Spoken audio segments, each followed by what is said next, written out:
Hello friends, I want to welcome you today again to this wonderful teaching. Before us, we want to look at types of phrases. Originally, we've talked about the meaning of phrases. Today, we are looking at the types. And then in the types of phrases, we want to group the types of phrases into three different categories. The first one is the noun phrase. We have the adjectival phrase and the adverbial phrase. But then we are going to focus on the noun phrase. Meanwhile, I've been able to tell you the meaning of the phrases. When we talk about the phrases, like I told you, are well-arranged group of words which cannot admit verbs. They do not have association or relationship with the verbs as far as the phrases are concerned.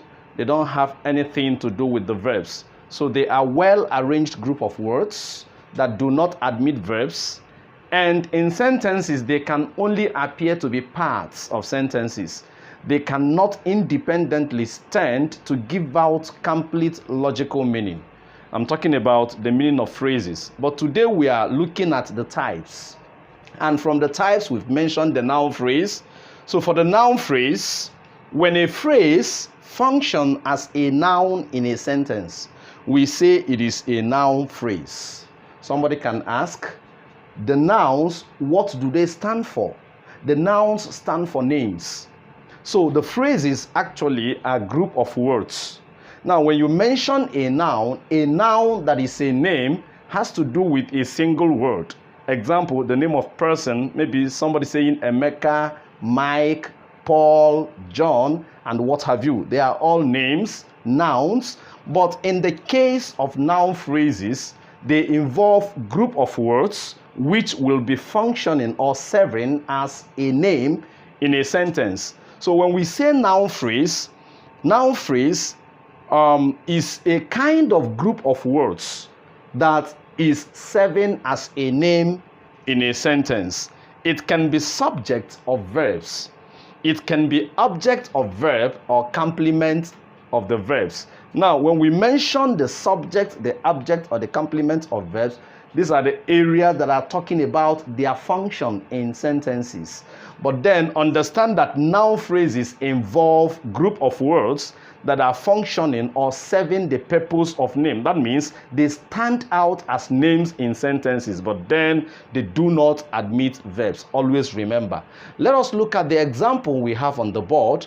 From the examples here, the first one says, the tall, dark boy came late. And we've been able to underline the noun phrase here, which is the tall, dark boy.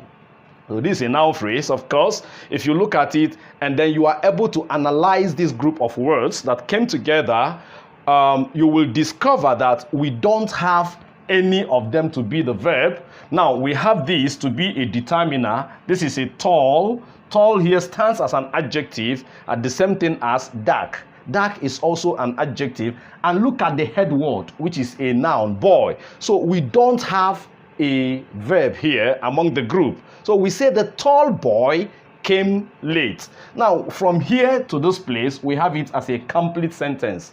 But we've been able to underline the tall, dark boy. That's the noun phrase we are talking about. Now, from this expression, we are having this to be a noun phrase, which is the subject of the verb came. The came here is the verb. And this is the noun phrase, subject of the verb came. From the second example, we have it as the teacher scolded the lazy student. And if you look at what we have here, you discover that we underlined the lazy student. Now, this lazy student, the lazy student is the noun phrase. Remember, it must involve group of words. And from the group of words here, we can have this as a name. It is serving functioning as a name in this sentence. Meanwhile, the lazy student is the object of what we are talking about. That's the object of the verb scolded. In this context, or in this first example, it is serving as the subject of the verb. But here, it comes to the receiving end where it is serving, the noun phrase actually, but serving as the subject, or the object, of the verb scolded. That's the second example. From the third example, we have this establishment here. It is the same boring story that we heard. It is the same boring story that we heard. Now we underline the same boring story. And here, the underlined expression is also a noun phrase. A noun phrase which is serving as the complement of the verb is. So here we have it as the complement. That's the function of the noun phrase. It is functioning as the complement of the verb is. And here it is functioning as the object of the verb scolded, while here in the first example, it is functioning as the subject of the verb came.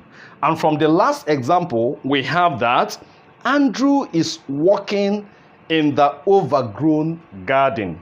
So we underline the concept, the overgrown garden. And from the underlined expression here, we also have it as a noun phrase. Now, in this context, the noun phrase is the object of the preposition in, from what we have on the board. Now, if you look at these 4 different examples, they are all noun phrases. And then, as group of words, that's the first point, as group of words, they don't admit verb. If you look at them critically, you discover that none of them admits verb. And there are 7 different purposes in the different sentences where they appeared. Like I said, the first one is the subject of the verb came. And the second one is the object of the verb scolded. The third one is the complement of the verb. That's the same boring story. Complement of the verb is. While the last one is the object of the preposition in. If you enjoyed what you've watched, always remember to subscribe to my channel and then hit the bell icon. It will always give you notification each time we upload a new video. Thank you.